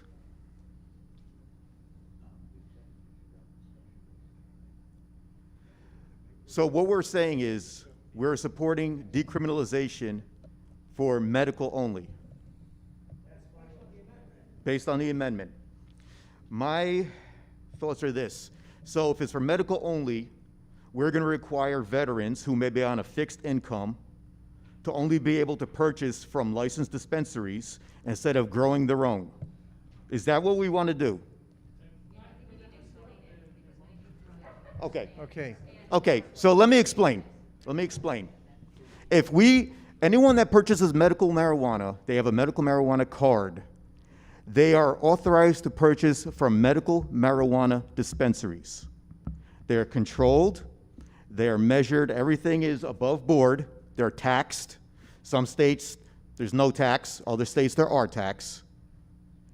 And it's pretty cost prohibitive if you need it every day. If we include the term medical, Silence your cell phone once, please turn it off. if we include the term medical, we are sanctioning part of our population, and I think that's a disservice. Okay, let me add one other comment. If we're asking the Attorney General to decriminalize it and leave it up to the states, I don't know that the Attorney General can decriminalize it only for medical uses. It either has to be decriminalized and then the states have to make their decision, or it stays as a criminal act. Yes. I have a small problem with the reservists being called on to active duty, legally smoking, then called on to active duty, and in 24 hours going from civilian to enlisted or to military. But he's legally smoking, or she's legally smoking. But the hat changes so quickly, and you go from loafers to combat boots. And you're saying, oh no, what are we going to do with that person? They're high. They're legally high until they put on a uniform. They do that with drinking. So now they're legally high in uniform. No And I have different a than problem. Okay, they're legally high in what, 33 states right now? 33 states, they can be legally high on marijuana, just as they can be legally high on alcohol in all 50 states. That's correct. Not a debate. That's not a debate between you and I, though, sir. I understand, I'm just pointing out. But the reality is, even in New Jersey, my home state, where you're legally allowed to buy, or will be, constitutional amendment changes it, allows it. And I still have a problem with the reservists going from legally high to in uniform and illegally not high. That quick. So if you want to decriminalize it as a, what is it, Title I or whatever, where it's in the same legal classification as cocaine and heroin, do it. But understand it's the consequence. And until that bill that we don't even know what it's going to be is passed, or at least introduced, what are we supporting? Okay, the amendment has removed that bill, and we're just asking for the decriminalization. Decriminalization, which can only be done by Congress. Okay, next speaker. Hey, good afternoon, everyone. It's just funny that you bring up this particular situation. Please announce yourself. Oh, I apologize. I'm Carol Berman. I'm the post. Not after what I'm going to say, we're not going to have any relationship. I'm Carol Berman, post commander, 580, New Orleans. Thank you all so much for coming here. Glad to Even be though here. he's not my cousin, he is my cousin, Mike Berman. So here's the deal. It's funny that you brought up someone being called to active duty. There is someone in my formation who is an officer whose career is about to end because of this very situation. Fantastic individual, great officer, young man, career is gone. So the question is, where do we stand with this? I mean, they, from a very absolute situation, one day an order came down and that person was placed on active duty orders. I'm sorry. So the question is, where do we stand with this? overall, for not only individuals who are veterans who may need this in order to further, to deal with the consequences of them being in uniform, even for individuals who are currently in uniform, because there's a big debate. But I just wanted to make sure that everyone understood that there are regulations for those of us who are still serving, that if you partake, please note that your career will be ending. So I just wanted to bring that to the table. Say again? My honest opinion is that it's in the position I'm in with the regulations that I'm supposed to uphold, I cannot vote at this time. It is going to be, to me, a congressional issue, because as in terms of what moves Congress make, it's going to identify what moves I need to make as a commander. Thank you. Point of order, I would ask, when record is taken, that she is marked as abstaining. Abstain. Next speaker, please. Yes, Floyd Williams, Department Commander Taylor in Post 753 in San Antonio. And I'm kind of surprised that we're even trying to take this on as a national organization, because I think my colleague from Miami already said this is inevitable, that the states' rights, states will pass this legislation into various jurisdictions to ensure that veterans and all people have access to medical marijuana. So if it's a problem that's going to take care of itself, why do we want to go on the record for it? And then the second part of that, I think, is the difference between our veterans, which I think will be taken care of, and it's also affecting perhaps our readiness as a nation with our active duty personnel. And I know from looking at crime stats of active duty personnel at Army installations, which I look at routinely, our young soldiers who are on bases where their states have legalized marijuana have a much higher incidence of positive UA rates, which affects readiness down at the troop level, because young soldiers are exposed to that daily when they go off the installations, and it really encumbers the UCMJ to have to take action to ensure readiness. So I think, overall, where will we be 10, 15 years down the road as a nation and as a culture which says when you're in a reserve component status or guard, Title 32, and you go to Title 10, are you ready or not ready? And the readiness of our reserve components is there every day. It isn't just being called active duty, whatever emergency happens within our states. So I just would recommend, maybe this isn't something we really need to weigh in right now. It will take care of itself. And I don't know if we'd want to be the first veterans organization to really go on record saying, let's decriminalize marijuana.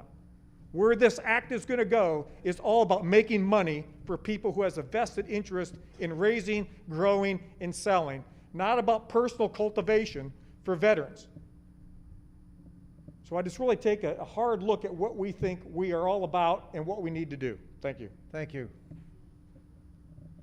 Next speaker. Rachel Hyman, Post 210, Department of the Southwest.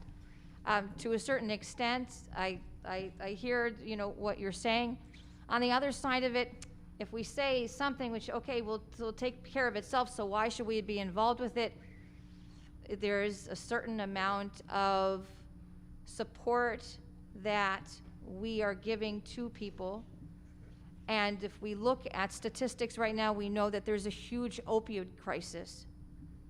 So this is an alternative to that, and if we're talking about other veterans organizations, just as you say, IEVA, there are other organizations who are very heavily supporting this, if not this, not a specific bill, but specific bills which will come up, but as far as the concept itself. So even though, unless, to a certain extent, if we have ourselves ever known someone who is hooked on opioids, which this could help. If we could, sometimes we have to make a decision by looking, just as you say, at the bigger picture of the people that it will help, even though we ourselves may not have that specific type of problem, or no. Then I think we need to take a look at it from from that way as far as many of our resolutions, as far as who they are out there to help. And even if it's not something that we have specific ourselves, direct knowledge or experience with. Thank you. All right, hold on. 1 minute.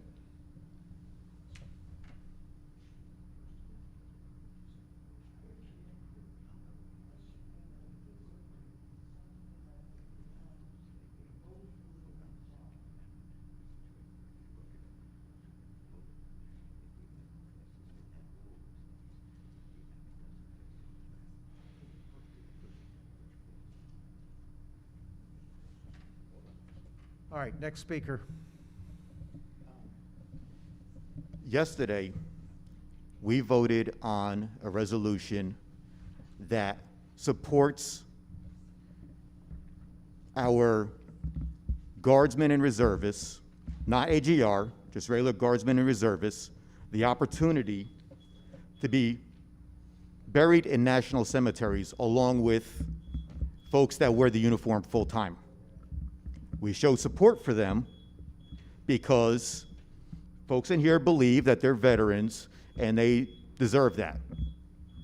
The next day, we're saying that guardsmen and reservists who wear the uniform once a month cannot be trusted to uphold their values.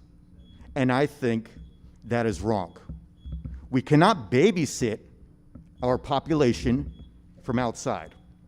What the issue that is being happening on the bases is a leadership issue. That's all it is. It's a leadership issue. And yes, this is going to pass one way or another, but just as today, we supported our comrade with his resolution that we show backbone, that we show everybody, that we are standing against discrimination in any shape, form, or fashion. This is in the same vein. We are showing support to our veterans that are suffering. Thank you. Thank you, Josh. All right, last speaker. David Swerin, Post 652, New York. I have difficulty participating in something that has become emotionally involved. Are there winners? Are there losers? Are we proceeding on protocol? I have a problem because do we support our comrade? Do we support our chairman? Where are we? What are we arguing about? Let's take a few minutes, sit down among ourselves, and find out what we really need to do. Thank you. All right, let me just say this is not a question about supporting one person or the other. This is a question as to whether or not we believe in the resolution and we feel it should be passed. Okay, so there is one amendment one amendment which was already passed, which would render the motion passed. We have a second amendment on the floor that needs to be voted on. Okay, which would change it to medical purposes only. And that was seconded. So now we call a vote on the second amendment to indicate that this be for medical purposes only. All those in favor of that second amendment, raise your hands.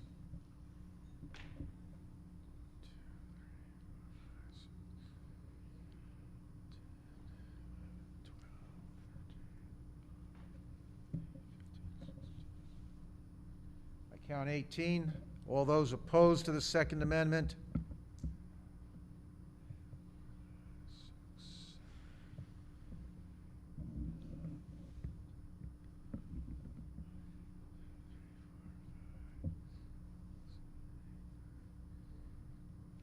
I count 12.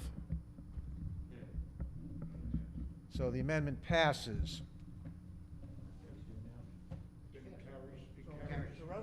All right, so the resolution passes with both amendments. No, it passes on the second amendment. Correct? Correction to the Hold on.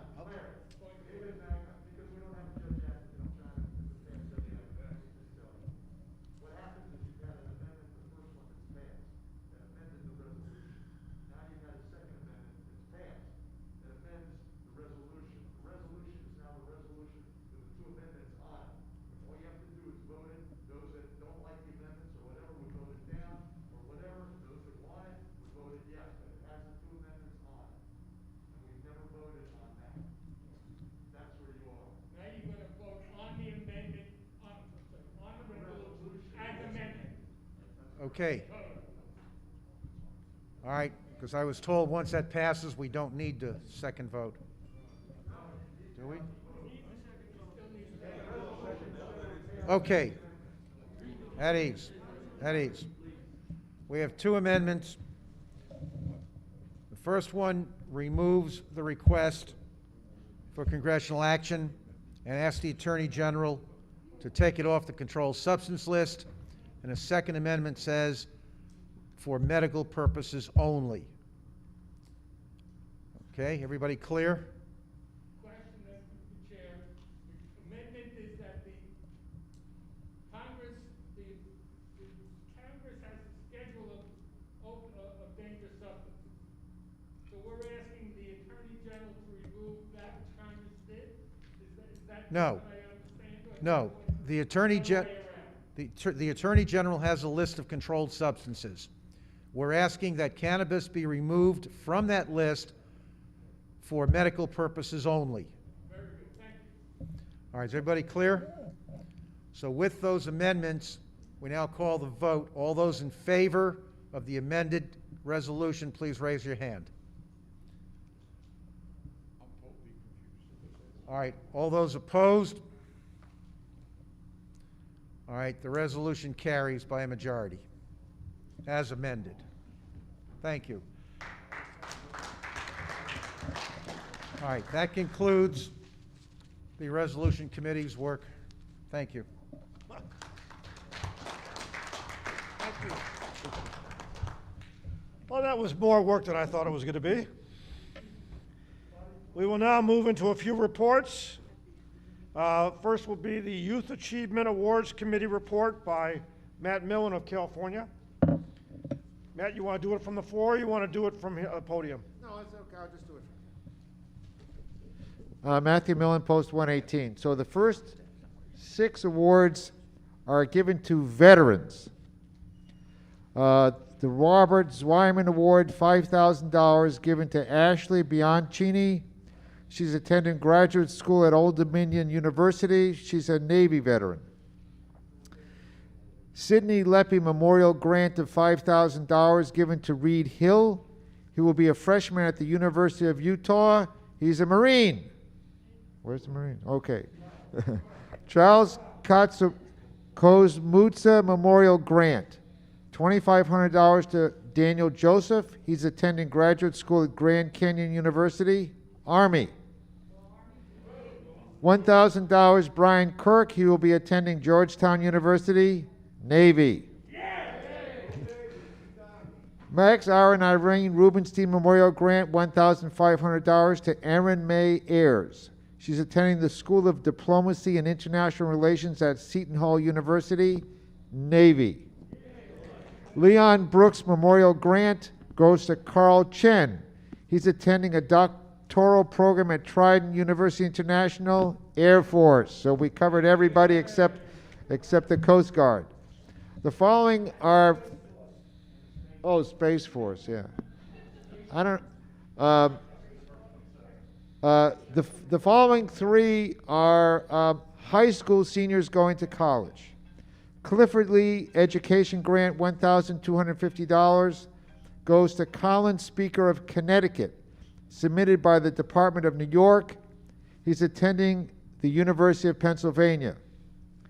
The Bernard Rodberg Memorial Grant, $1,000, goes to Luke Finkelstein of Pennsylvania, submitted by the Department of Florida. He's going to the University of Pennsylvania. The Edith Lewis and Max S. Millen Memorial Athletic Grant goes to Jacob McCarran of Pennsylvania, submitted by the Department of Florida. He's going to attend MIT. Thank you. Thank you, Matt. We will now hear from Sid Lichter of the Awards Committee. Sid, how can we get that microphone to you? Scott, can you give him a hand?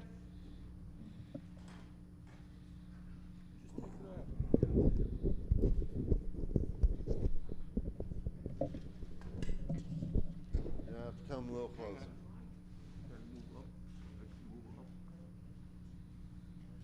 Thank you.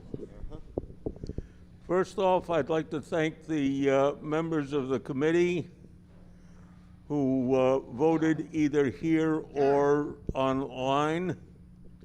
Richard Berg from Florida, Richard Fine from Pennsylvania, Robert Jacobs from New Jersey, Art Kaplan from Talo, Richard Rosenzweig from Florida, PNC Barry Schneider from Talo, and David Zwerin from New York.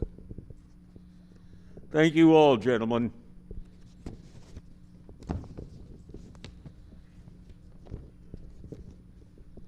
When I leave out numbers of awards, it's because we had no submissions. First award, Feuerstein Rockman Award, doing the most for veterans in hospitals or long-term care facilities, Dr. Harvey J. Bloom, Post 256.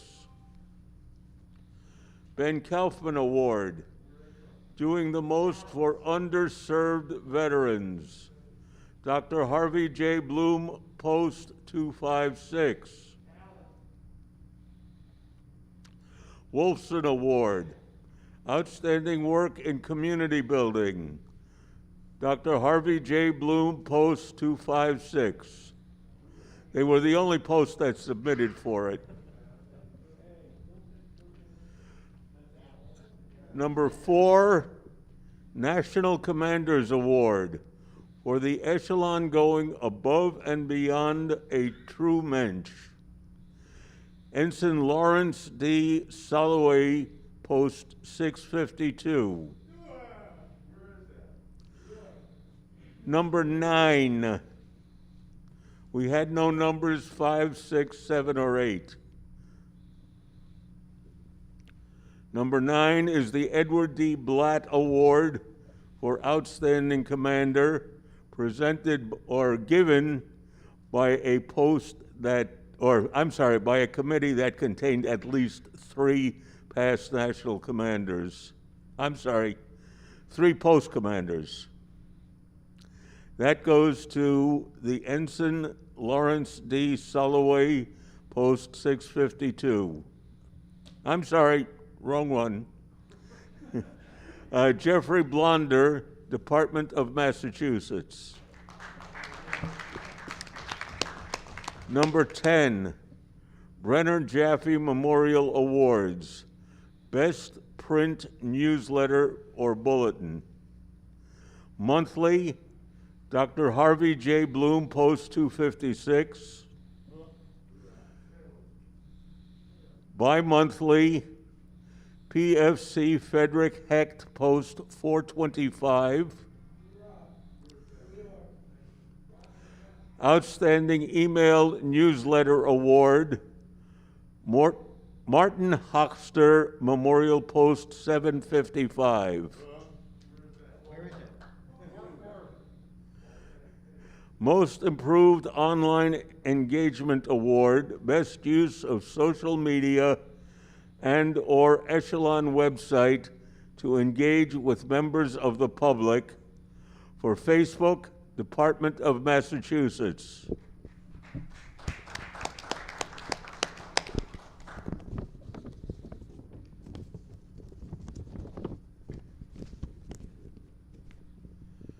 (13) Post-Growth Awards. There are multiple winners in this category. Small posts, 4 to 15 members, go to Cleveland Post 14 in the Department of Ohio. Those will be announced by Barry Lashinsky. By who? Those will be announced by Barry Lashinsky, the membership Oh, chairman. okay. That's it. Sid, thank you for a job well done. That used to be my committee, and I appreciate you picking it up. Thank you. I know how much work is involved. More than welcome, Commander. I also need to announce at this time that the award photos will be taken at 11:30 outside this room tomorrow. Thank you. Now, going to membership awards. Chairman Barry Lashinsky.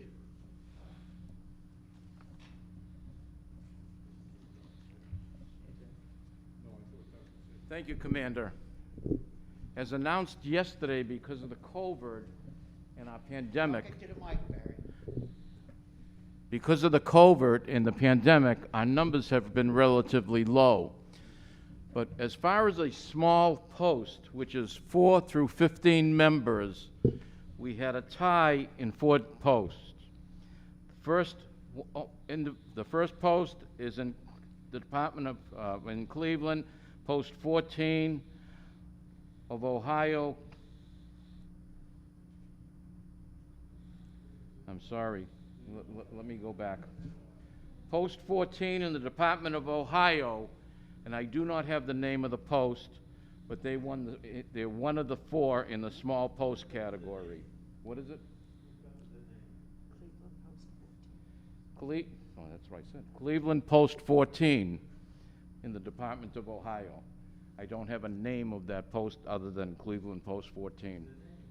That's their name. Oh, okay, that's what you said. I apologize. Cleveland Post 14, the Department of Ohio. Yay!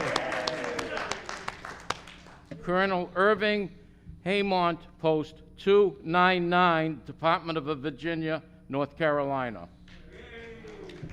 The Morris R. Gutton, Post 487, Department of Wisconsin.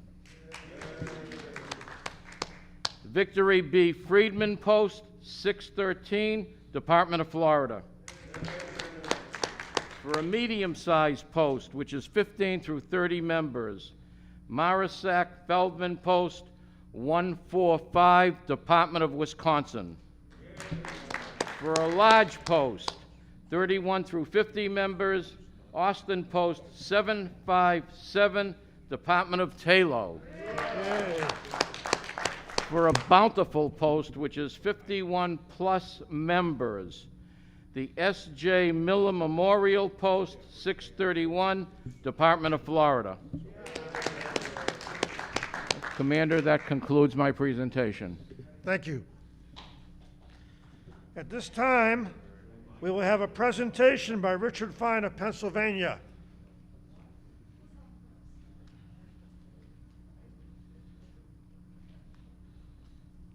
This will be entitled Gelt is Good. Yesterday, I spoke about 3 past national commanders from Pennsylvania who were deceased. Today, I want to honor 2 parties from Pennsylvania who are still alive. One is Steve Zeitz, the past national commander. In honor of his work, support of JWV, we're proud to recognize his contribution to our success.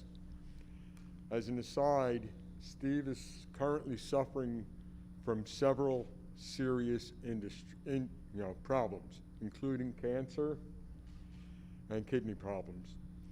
I wasn't sure yesterday whether he was going to qualify for the honor or for the memory.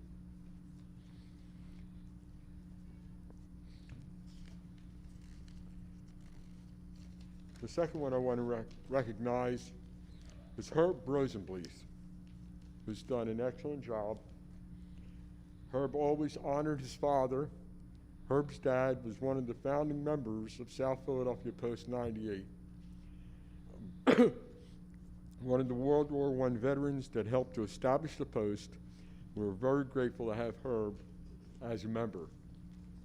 What we have done from Post 98, Philadelphia County Council, and the Department of Pennsylvania, we made a contribution for the 5 of them in the amount of $5,000 to the JWV. We thank you, and we thank your department again. All right, at this time, we will have the convention raffle drawing by past national commander Ed Goldwasser. Mr. Commander, the time is approximately 4:30. You have approximately 29 hours to go till the end of your term. So if you make any enemies, it's immaterial at this time. So I ask you to choose one certificate, only one, and make sure it's not your own. And if it is my own, that'll be interesting.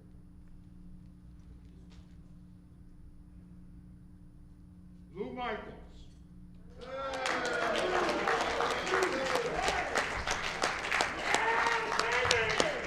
Hey, he was my host. There might be a little nepotism here.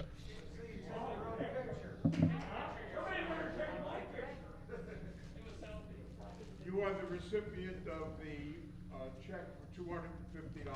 Oh, my God. Okay, everybody.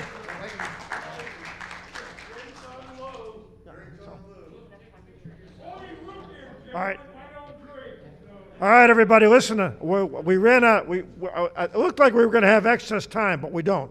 So we have to get ready for the Vietnam Veterans Night Out, and we are going to reconvene at 10 o'clock tomorrow for the elections. Oh, yes, about that. Bob Jacobs will tell us how to get there.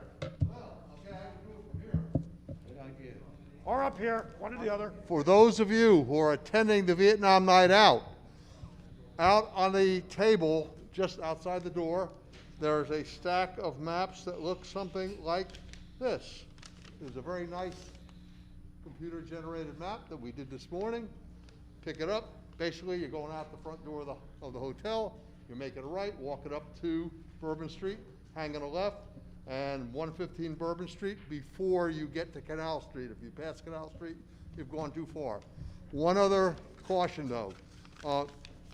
If anybody is thinking that they can go and pay at the door, we can't do it this year.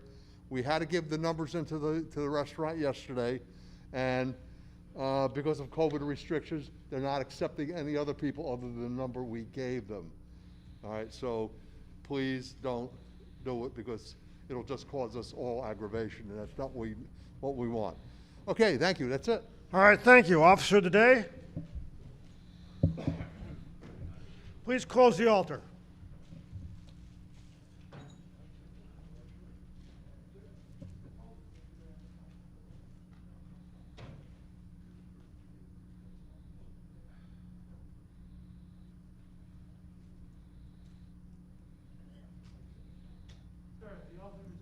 Thank you.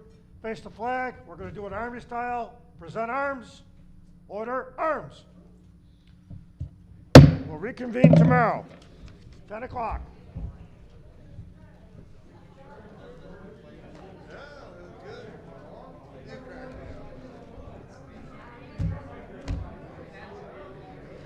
That was more contentious than I thought. Yep, it was.